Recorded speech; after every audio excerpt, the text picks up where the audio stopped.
చంద్రబాబు నాయుడు గారు పదే పదే చెప్తూ ఉంటారు, పేదలను కోటీశ్వరులను చేస్తాను అని చెప్పి. ఎన్నికలకు ముందు చెప్పారు, ఆ తర్వాత కూడా చెప్తున్న పరిస్థితి. పేదరికంపై P4 అస్త్రం, పేదలకు సంపన్నులకు వారధిగా ఒక కార్యక్రమం రూపకల్పన చేస్తూ ఉన్నారు. అట్టడుగునున్న వారికి చేయూతనిచ్చే వేదిక, దాతలకు మార్గదర్శిగా, లబ్ధిదారులకు బంగారు కుటుంబంగా నామకరణం ఉగాది నుంచి ప్రారంభించబోతూ ఉన్నారు. సార్ ఏంటి సార్ ఈ P4 అస్త్రం? అంటే పబ్లిక్ ప్రైవేట్ పీపుల్ పార్ట్నర్షిప్లో ఇది ఒక మరో 4వ అంశం P4. సో ఆలోచన ఆశయం మంచిదే, కానీ ఆచరణలో ఇది సాధ్యమా? గాంధీయన్ మోడల్ ఆఫ్ ఎకనామిక్స్లో గాంధీ కూడా చెప్పింది అదే, ఒక హ్యూమెన్ క్యాపిటలిజం. అంటే బాగా పెట్టుబడిదారులు 100,000 కోట్లు సంపాదించిన వాళ్ళు ఒక మానవీయతను చూపి ట్రస్టీషిప్ను ప్రదర్శించి తమ సంపదను తామే స్వచ్ఛందంగా పేదలకు ఇవ్వాలి అనేది Gandhian model of economics. Trusteeship economics ఇదే ఒక ఉమెన్ క్యాపిటలిజం అని. కానీ ఎక్కడైనా అమలైందా? మీకు ఒక టాటాలు ట్రస్ట్ పెట్టారు, కానీ కొంతవరకు టాటాస్ కంట్రిబ్యూషన్ చేసిన మాట నిజం. కానీ ఈ ప్రజెంట్ జనరేషన్ ఆఫ్ క్యాపిటలిస్ట్లు అయితే అది కూడా మారిపోయింది. అందుకే ఒక దశలో టాటాని అడుగుతారు, what is the difference between your generation of capitalist and the present generation of capitalist అంటే టాటానే చెప్తాడు, మా జనరేషను ఉత్పత్తి చేసి సంపాదించింది, ఈ జనరేషన్ ఆఫ్ క్యాపిటలిస్ట్ మ్యానిపులేట్ చేసి సంపాదిస్తున్నారు అన్నాడు.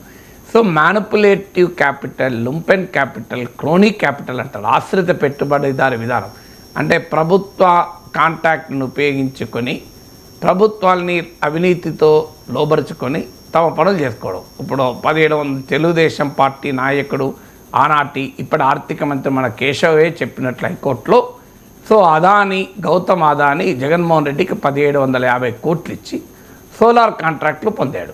దీన్ని క్రోనీ క్యాపిటల్ అంటారు. ఇప్పుడు దాన్ని టీడీపీ సమర్థిస్తుంది, లేదంటే ఏం లేదు అంత మిథ్య అంటుంది, అది వేరే విషయం. కానీ సో గతంలో వాళ్ళే కేసేసారు కదా.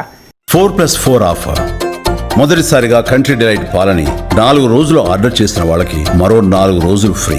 ఇంకెందుకు ఆలస్యం, యాప్ని డౌన్లోడ్ చేసుకోండి. Download the country delight app now. So అందువల్ల ఇది క్రోనిజం. సో అలాంటి వ్యవస్థలో మనం బతుకుతున్నాం. ఇప్పుడు దీంట్లో ప్రభుత్వ పాత్ర ఏమీ లేదు.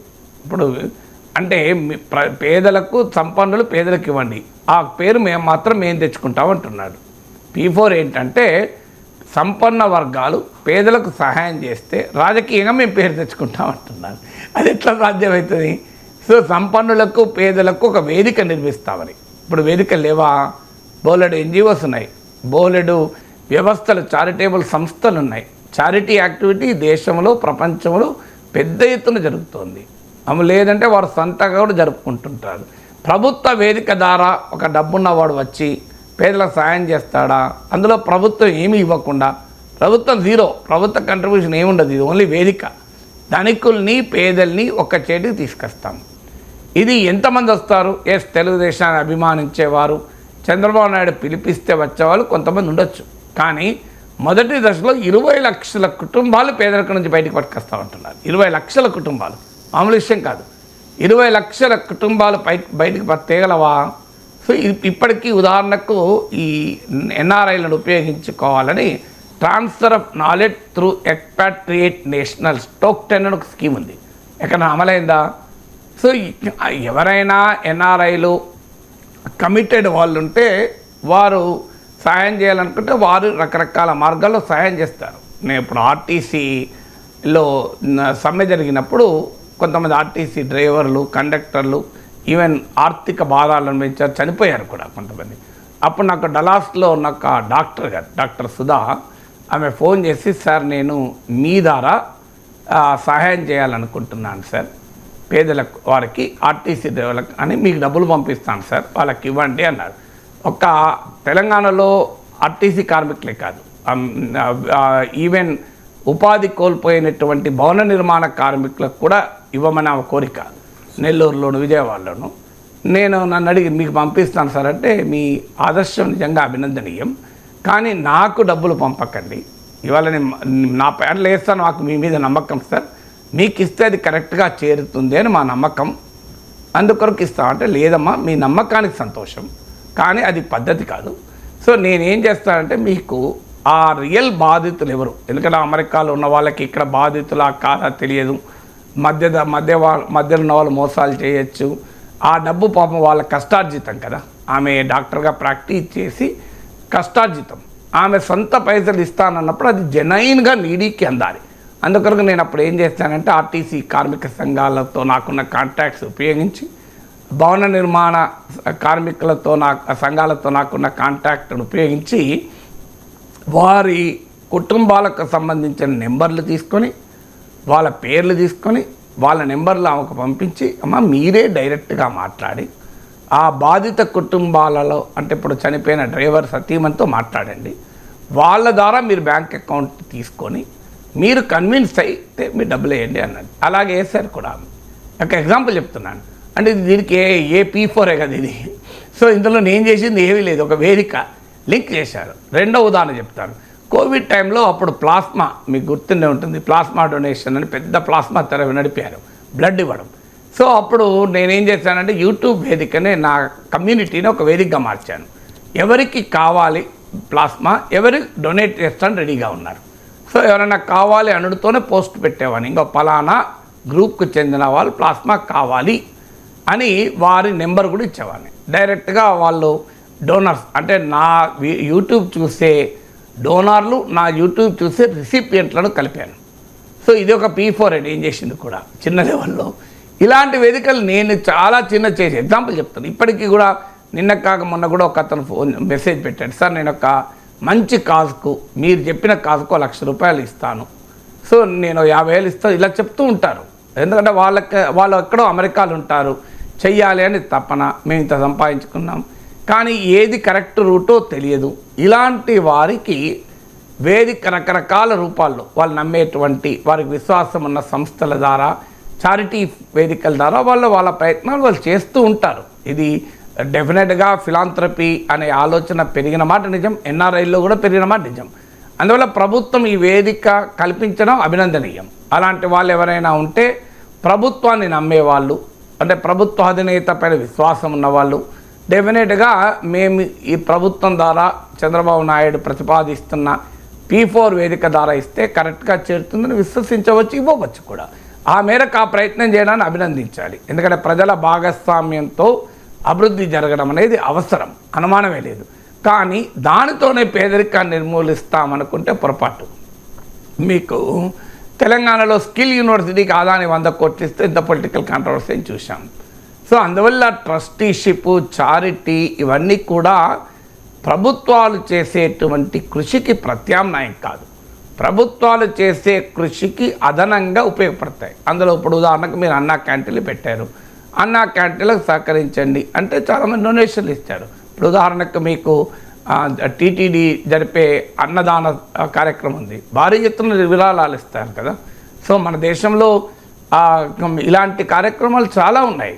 మీరు ఒక మంచి మనిషి, ఒక మంచి పర్పస్తో, ఒక నమ్మకం కలిగిన వ్యవస్థ, సంస్థ చేస్తాను అని సహకరిస్తానని ముందుకొస్తే సహకరించే వాళ్ళు సహాయం అందించడం చాలామంది ఉన్నారు. సో ఆ ప్రయత్నాలు జరగడం అభినందనీయం. డెఫినెట్గా P4ను వెల్కమ్ చేస్తాం. కానీ దాన్ని ఒక పొలిటికల్ ప్రాజెక్టుగా పెద్ద ఎత్తున ఇదేదో పేదరికాన్ని నిర్మూలిస్తుంది అనుకుంటే అది పొరపాటు. So Gandhian trusteeship model of క్యాపిటలిజమే సాధించలేకపోయింది. ఎంతమంది గాంధీ మాట విని ఇచ్చారు మీరు? సో మీరు ఒక సింపుల్ ఉదాహరణ చెప్తాను. ఆంధ్ర విశ్వవిద్యాలయానికి సహకరించండి అని చంద్రబాబు నాయుడు పిలిపించి పెద్ద పెట్టుబడిదారులందరినీ పిలిపించండి, ఎవరైనా ₹5 ఇస్తారో చూడండి. కానీ ఆంధ్ర యూనివర్సిటీకి ఒక 100 ఎకరాల భూమి ఉంది, దీన్ని అమ్మకాలు పెడుతున్నా అని చెప్పండి, 100 మంది వచ్చి కూర్చుంటారు అక్కడ, లాఠీ చార్జ్ అవుతుంది. అంటే this is how the world is. ఇప్పుడు నిజంగానే కొంత మేరకు సహకరిస్తారు, ఇయరని నేను టోటల్గా ఇవ్వనంటా నేను. అందులో ఆంధ్రాలో ఈ దాతృత్వము పెద్ద పెద్ద కాలేజీలు కూడా ఉన్నాయి. ఇప్పుడు మీకు ఏలూరు కాలేజ్ చూడండి, కావలి కాలేజ్ చూడండి, నెల్లూరులో కాలేజ్ చూడండి, పెద్ద పెద్ద కాలేజీలు ఒక తెలంగాణలో యూనివర్సిటీస్ లాగా ఉంటాయి. సో అలాంటి కాలేజీలు తమ తాతల పేరు మీద, నానమ్మల పేరు మీద, తల్లి పేరు మీద ఇచ్చిన సందర్భాలు కూడా ఉన్నాయి, లేవని అంటలేదు. కానీ దాతృత్వానికి పరిమితం ఉంటుంది. దాతృత్వం ఆధారంగా జరిపే P4 ఆంధ్రప్రదేశ్లో 20 లక్షల కుటుంబాలు మొదటి దశలోనే పేదరికాన్ని నుంచి బయటపడేస్తానంటే it should be a miracle. So అదే జరిగితే చంద్రబాబు నాయుడుకి నోబెల్ ప్రైజ్ ఇన్ ఎకనామిక్స్ వస్తుంది గ్యారంటీగా. ఎందుకంటే మామూలు విషయం కాదు, 20 లక్షల కుటుంబాలని ప్రభుత్వం 5 పైసలు ఖర్చు పెట్టకుండా పేదరికం నుంచి బయటపడేస్తుందంటే ఇది వండర్ఫుల్ యాక్టివిటీ నిజంగానే జరిగితే. సో జరగడాన్ని స్వాగతించుదాం, కానీ దాని పరిమితులు దానికి ఉంటాయి. డెఫినెట్గా ఒక క్రియేటివ్ వర్క్, ఇప్పుడు ల్యాండ్ పూలింగ్ ఉంది, ఒక క్రియేటివ్ వర్క్ కదా. ల్యాండ్ పూలింగ్లో ప్రభుత్వము 5 పైసలు ఇవ్వకుండానే కొన్ని వేల ఎకరాల భూమి ఆ రాజధాని కొరకు సమీకృతమైంది కదా. సో అందులో అది విన్ విన్ పార్ట్నర్షిప్. భూమి ఇచ్చిన మధ్యలో జగన్మోహన్ రెడ్డి చెడగొట్టడం వల్ల దెబ్బతిన్నది, కానీ లేకపోతే ఇప్పటికి బ్రహ్మాండంగా ఉండేది కదా. సో అందువల్ల భూమి ఇచ్చిన రైతు లాభపడ్డాడు, రాజధాని వచ్చింది, ప్రభుత్వానికి కూడా డబ్బులు వచ్చాయి. So it's a good project, అందులో అనుమానం లేదు. ఈవెన్ తెలంగాణ ల్యాండ్ నేను కౌన్సిల్లో ఉన్నప్పుడు airport ring regional ORR land acquisition issues వచ్చినప్పుడు నేను ఇదే సజెస్ట్ చేశాను. మీకు 100 ఎకరాల భూమి అవసరం ఉంటే 200 ఎకరాల భూమి సేకరించి ఒక 100 ఎకరాలు మీరు వాడుకొని మిగతా 100 ఎకరాలు డెవలప్ చేసి భూమి ఇచ్చిన ప్రతి ఒక్కరికి ½ ఎకర్ ఇవ్వండి. అంతకుముందు 1 ఏకర్కు ఉండే వాల్యూ కన్నా ఈ డెవలప్డ్ ½ ఎకర్ సైట్ ఇంకెక్కువ వాల్యూ ఉంటుంది. సో దానివల్ల మీకు భూమి ఇచ్చిన ఎవరు కూడా బాధపడరు అని శాసన మండలిలో సజెస్ట్ చేశాను. దీన్ని అన్ఫార్చునేట్లీ ఎవరు పట్టించుకోలేను అన్నాం. సో బట్ ఈ ల్యాండ్ పూలింగ్ ఒకటి మంచి కాన్సెప్టే కదా నీకు. అందువల్ల క్రియేటివ్గా జరిగే ప్రయత్నాన్ని మనం ఆహ్వానించాలి. ప్రారంభంలోనే మనం శాపనార్థాలు పెట్టాల్సిన అవసరం లేదు. కానీ మన దేశంలో అనుభవాలు ఉన్నాయి, పబ్లిక్ ప్రైవేట్ పార్ట్నర్షిప్ ఉంది. మీకు ఉదాహరణకు టోల్ గేట్లు ఉన్నాయి. ఇది పబ్లిక్ ప్రైవేట్ పార్ట్నర్షిప్ అంటే ప్రభుత్వము ప్రజలు ప్రైవేట్ వాళ్ళు కలిపి ఏం జరుగుతుంది. టోల్ గేట్ అంటే ఒక డబ్బున్నవాడు రోడ్ వేసి ప్రభుత్వ ఆ రోడ్డు కొంతకాలం తాళే మేనేజ్ చేసి తర్వాత తాము పెట్టిన పెట్టుబడి దానిపైన రీజనబుల్ రేట్ ఆఫ్ రిటర్న్ పొంది తర్వాత ఆ రోడ్డు ప్రభుత్వంకి ఇచ్చేయాలి. ఇది పబ్లిక్ ప్రైవేట్ పార్ట్నర్షిప్. ఏం జరుగుతుంది, అదో దోపిడీ కేంద్రాలు అయిపోయినాయి. 100 ఏళ్ళ తరబడి ఎంత టోల్ ట్యాక్స్ వసూలు చేస్తానో తెలియని పరిస్థితి. అసలు ఆ రోడ్ కన్స్ట్రక్షన్కి ఎంత ఖర్చు పెట్టావు, ఎంత వసూలు చేస్తుందో, ఎన్నేళ్ళు వసూలు చేస్తావు, ఎంత లెక్క ఏంటి ఎవరికైనా తెలుసా. సో టోల్ గేట్ ఒకటి ఉదాహరణ కదా పబ్లిక్ ప్రైవేట్షిప్. మన దేశంలో పబ్లిక్ ప్రైవేట్ పార్ట్నర్షిప్ అంటే ప్రభుత్వ ప్రైవేటు భాగస్వామ్యం అంటే ప్రభుత్వ సంపదను తేరగా దోచుకోవడానికి ప్రైవేట్ వరకు ఒక సాధనం. అది పబ్లిక్ ప్రైవేట్ పార్ట్నర్షిప్గా మారిపోయింది. అందువల్ల నిజంగానే దీన్ని దాతృత్వ కార్యక్రమంగానే ఉంటే దానికి పరిమితులు ఉన్నాయి. కాదు ఇది పబ్లిక్ ప్రైవేట్ పార్ట్నర్షిప్ అంటే ప్రభుత్వం ఇచ్చేదాన్ని ప్రైవేట్ వాళ్ళు ఈ పేరిట లాక్కునే దానికి అవకాశం ఉంటుంది. బట్ డెఫినెట్లీ ఇది గుడ్ ఎఫర్ట్ కాదని ఎవరంటారు. సో సంపన్నుడు వచ్చి పేదవాడికి సహకరించడానికి ప్రభుత్వం ఒక అనుసంధానకర్తగా ఉంటే ఆ మేరకు మరి గవర్నమెంట్ బ్యూరోక్రసీని కూడా చాలామంది నచ్చరు. గవర్నమెంట్కి ఇవ్వమంటే సార్ దండం పెడతాం సార్ చచ్చిపోతాం డబ్బులు ఇవ్వాలంటే. నాకే అనుభవం, నేను ఎమ్మెల్సీగా ఉన్నప్పుడు నేను ఒకసారి మహబూబ్ నగర్ బస్ స్టాండ్లో ఉన్నాను. ఒక పేద బిడ్డ పట్టుకొని ఒక తల్లి కూర్చున్నది. బిజినేపల్లి పోవాలి అంటే మహబూబ్ నగర్ నుంచి ఒక హాఫ్ అన్ అవర్ కూడా ఉండదు, 15 నిమిషాలు ఉంటుంది. బస్సు కొరకు వెయిట్ చేస్తున్నాడు. ఆ బాబు అమ్మ నీళ్ళు అంటున్నాడు. ఆడ ఎదురుగా బాటిల్ కనబడుతున్నా చూపెడుతున్నాడు. ఈ తల్లి ఏమో ఇంటికి పోతాం కదరా అంటున్నాడు. నాకు బాధేసి అడిగాను, ఏంటమ్మా బాబు నీళ్ళు అడుగుతున్నాడు. సార్ మా ఊరికి 10 రూపాయలు సార్ ఆర్టీసీ బస్సు, ఆ బాటిల్ 15 రూపాయలు ఉంది సార్, ఈ లోపల ఇంటికి పోతా కదా అన్నది. నాకు కళ్ళకి నీళ్ళు వచ్చింది. వెంటనే వెళ్ళి ఆ బాటిల్ కొనుక్కొచ్చి ఆ బిడ్డకిచ్చి నేను నాకు బస్సులో వస్తున్నా. నేను వచ్చినప్పుడు ఆలోచించాను, ఇది అన్యాయం కదా. ప్రభుత్వ బస్ స్టాండ్లలో పేదవాళ్ళు ఉంటారు, వీళ్ళకు ఫ్రీగా ఎందుకు నీళ్ళు ఇవ్వకూడదు అని నా కాన్స్టిట్యున్సీ డెవలప్మెంట్ ఫండ్ కింద నేను మొత్తం నా నియోజకవర్గం ఉమ్మడి హైదరాబాద్, ఉమ్మడి మహబూబ్ నగర్, ఉమ్మడి రంగారెడ్డి ఈ 3 జిల్లాల్లో ఉన్న ప్రతి బస్ స్టాండ్కు వాటర్ ప్లాంట్ శాంక్షన్ చేశాను. ఇది శాంక్షన్ చేస్తూ లెటర్ ఇస్తే నాకు ఆర్టీసీ వారు అనుమతి ఇవ్వలే. ఎవరు ఎమ్మెల్సీ కాన్స్టిట్యూషన్ డెవలప్మెంట్ ఫండ్ మళ్ళీ ప్రభుత్వమే అమలు చేసేది. ఎందుకు ఇవ్వలేదు? ఆర్టీసీలో వాటర్ బాటిల్ అమ్ముకునే వ్యాపారులకు అధికారులకు మధ్య లింక్. నేను అప్పటి రవాణా మంత్రి బొత్స సత్యనారాయణకు విజ్ఞప్తి చేశాను, శాసన మండలిలో విజ్ఞప్తి చేశాను, కానీ ఇవ్వలే. ఆఖరికి ఆర్టీసీ కార్యాలయం ముందు నిరసన దీక్ష చేపట్టాల్సి వచ్చింది. ఏమని నిరసన దీక్ష? నేను ఆర్టీసీ బస్ స్టాండ్లో వాటర్ ప్లాంట్లు నేనే పెడతాను ఎమ్మెల్సీ నిధుల్లో. ఆర్టీసీ 5 పైసలు ఇవ్వాల్సిన అవసరం లేదు, మీరు ఉచితంగా నేను వాటర్ ప్లాంట్ పెట్టిస్తా అంటే ఆర్టీసీ అనుమతి ఇవ్వదే. నేను ఆఖరికి ధర్నా చేస్తే కింద కూర్చొని అప్పుడు అందరూ నాయకులు వచ్చారు నాకు మద్దతుగా. ప్రతిపక్ష నాయకులు అందరూ వచ్చారు. అప్పుడు నాకు అనుమతి వచ్చింది. ఇంత కొట్లాడాల్సి వచ్చింది. అనుమతి ఇచ్చారు. ఇవాళ సగం కాదు 80% పనిచేయడం లేదు. ఎక్కడో ఒక చోట పనిచేస్తుంది. Very unfortunate. నేను ఎమ్మెల్సీ ఉన్నప్పుడు అవి పనిచేయనియరు. పలక కొడతారు, లేదు అక్కడ క్లోజ్ చేస్తారు. ప్రతిరోజు యుద్ధమే నాకు. వనపర్తిలో ఎందుకు ఓపెన్ కాలేదు, వికారం. అరే నేను ప్రభుత్వ నిధులతో ఇచ్చినవే పనిచేయలే. ఇది పబ్లిక్ ప్రభుత్వాలు ఎలా వ్యవహరిస్తాయని దానికి ఉదాహరణ, అనుభవం. ఇప్పటికీ కొన్ని చోట్ల ఉన్నాయి. నిన్న కూడా ఎవరు చెప్పారు, సార్ ఈసీఎల్ బస్ స్టాండ్లో మీ పేరు కనబడుతుంది సార్, అక్కడ ఆనందం వేసింది సార్ అని. ఈవెంట్ ఇమ్లీవన్ బస్ స్టాండ్ ఇచ్చాను, Kukatpally bus stand, ECL bus stand, Jubilee bus stand, అన్ని ఊర్లు, తాండూరు, వనపర్తి, మీకు నాగర్ కర్నూలు, ప్రతి బస్ స్టాండ్ ఇచ్చాను.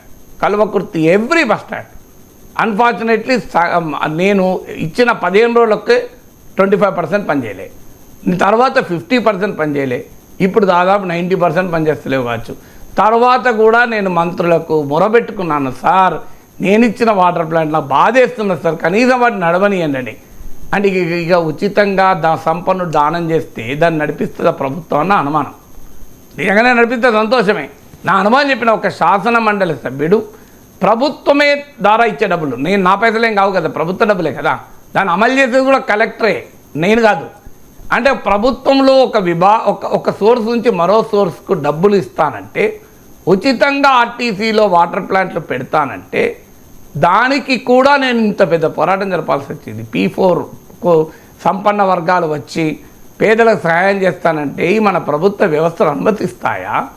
దీనికి ఎన్ని ఇబ్బందులు పెడతాయో అన్నది నా భయం. అవి లేకుండా చేయగలిగితే చాలా సంతోషం.